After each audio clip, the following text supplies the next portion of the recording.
Saya sekarang mau sharing kecerdasan keuangan dalam waktu 6 menit. Saya mulai. Jadi kalau kita mau cerdas secara keuangan, kita harus tahu dua hal yang sangat sederhana, tapi sayang jarang orang tahu isinya dan bagaimana caranya.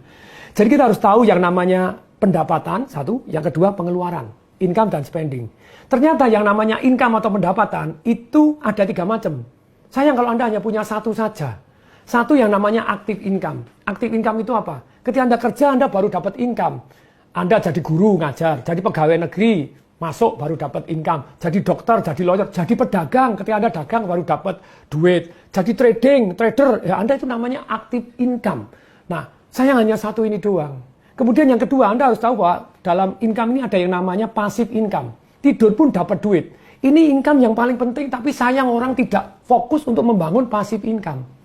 Kemudian yang ketiga yang namanya capital gain atau portfolio income. Kenaikan dari harta kita. Rumah kita beli misalnya 200 juta. Dalam 10 tahun, jadi naik jadi 1 miliar. Ditidurin pun naik loh 800 juta. Tapi sayang orang cuma punya satu yang namanya ini. Saham, emas atau apapun yang capital gain. Itu yang namanya portfolio income Anda. Yang kedua passive income tadi. Passive income tuh harus ada 3 ini loh, ada 3 jenis.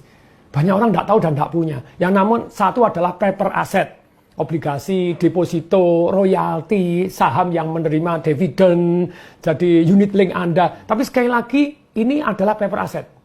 Yang kedua, jenis dari passive income adalah properti yang Anda sewakan dan Anda bagi hasilkan. Yang ketiga, itu adalah bisnis yang jalan tanpa Anda. Nah, sungguh sayang kalau kita tidak punya passive income. Harus punya passive income karena tidur pun dapat duit. Enak banget gitu loh ya. Nah, kemudian pengeluaran itu ada 4. Satu, pengeluaran yang produktif. Kedua, pengeluaran konsumtif. Yang ketiga, pengeluaran yang tampaknya produktif ternyata konsumtif. Yang keempat, pengeluaran yang tampaknya konsumtif ternyata produktif. Pengeluaran apa yang produktif? Semua pengeluaran Anda. Nambah karyawan, nambah mesin, kemudian beli properti disewakan. Semua pengeluaran untuk ini. Semua pengeluaran yang meningkatkan aktif, pasif, dan portfolio income Anda. Itu adalah pengeluaran yang produktif. Pengeluaran yang konsumtif itu ada 3 macam. Semua pengeluaran yang langsung habis. Istilahnya Anda baik nambah karyawan tapi ternyata tidak produktif, nambah mesin tapi ternyata tidak produktif. Yang apapun yang langsung keluar duit langsung habis. Ini ya, untuk makan, untuk minum, untuk tour. Nah ini langsung habis. Kemudian yang kedua namanya passive spending.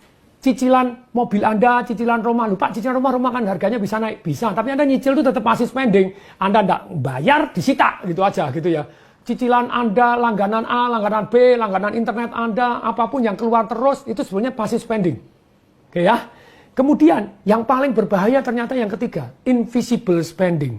Membuat Anda kere tanpa Anda tahu. Apa itu nomor 1 yang paling berbahaya? Silakan tebak. Inflasi. Tanpa sadar daya beli Anda, duit Anda tidak laku lagi gitu ya. Ya laku tapi kurang begitu. Nah, kemudian berikutnya. Apalagi yang termasuk yang namanya invisible spending. Handphone Anda yang Anda pegang, komputer Anda. Terus kemudian mobil Anda. Saya pernah belikan orang tua saya Mercy S-Class begitu ya. Tapi orangnya tidak mau. Terus kemudian mama saya minta Alphard, ya saya ganti Alphard. Mercy S-Class beli 1,8 miliar. 7 tahun kemudian jual tinggal 350 juta. Anda beli mobil, buka pertama sekali hilang 200 juta. Besok buka sekali hilang 10 juta, hilang 20 juta, setiap dibuka hilang berpuluh-puluh juta. Itu namanya invisible spending. Tapi begitu banyaknya orang hari ini tidak cerdas, kepengen tampak kaya, beli motor, beli mobil, harganya hilang terus. Kere tanpa berasa. Mohon maaf kalau pakai kata-kata keras gitu ya. Mohon maaf supaya insaf, saya seringkali menggunakan kata keras, sekali lagi mohon maaf. Kemudian berikutnya nih. Jadi pengeluaran yang tadi konsumtif sudah. Sekarang yang tampaknya produktif ternyata konsumtif. Tadi ada satu orang, Pak Tung enak aja punya duit banyak bisa nabung. Saya ini gaji cuma 3,5 juta. Nyicil motor 1,5 juta. Saya tanya, kamu nyicil motor apa? Harganya berapa? 35.500.000 waktu itu. Oke, DP-nya berapa? 9,5 juta. Cicilannya berapa? 1,6 Pak tepatnya. 1,6 juta Pak. Terus nyicilnya berapa lama? 32 bulan. Saya hitung, berarti kamu total duit keluar 60 jutaan. Sekian. Betul Pak? Kalau 3 tahun 12 juta, saya 12 juta loh. Berarti kamu dalam 3 tahun kamu hilang yang namanya uang kamu 48 juta sendiri. Lupa, tapi kan saya perlu kendaraan. Kok perlu beli tahun 2000 loh 2 juta doang. Lupa, tapi kan gampang rusak. Ya rusak kan bayar cuma 150 ribu, 200 ribu. Jadi sebetulnya banyak orang itu tidak perlu, cuma kepingin. Jadi please deh, kalau Anda ini yang namanya seolah-olah, aduh, kelihatannya produktif untuk kerja, padahal Anda tidak perlu itu. Anda harus membedakan.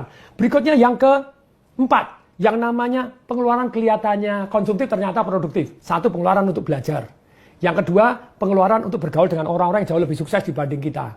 Betul, orang sukses tidak semuanya positif, tapi kita belajar yang positif aja gitu ya. Yang ketiga, untuk amal. We cannot outgive God. Perhatikan saya. Banyak orang itu kebanyakan gaya. Padahal gaya itu sebanding lurus dengan tekanan. Itu hukum fisika, hukum alam ciptaan Tuhan. Apabila hidup Anda banyak tekanan, berarti Anda kebanyakan gaya. Kalau masa tua Anda penuh tekanan, berarti masa mudanya kebanyakan gaya. Boleh kan gaya? Bisa. Caranya bagaimana gaya tanpa tekanan? Pasif income Anda segede gajah, Anda gaya segede kerbau. Maka Anda cerdas secara keuangan. Semoga bermanfaat. Saya Tung Desa Waringin mengucapkan salam dahsyat.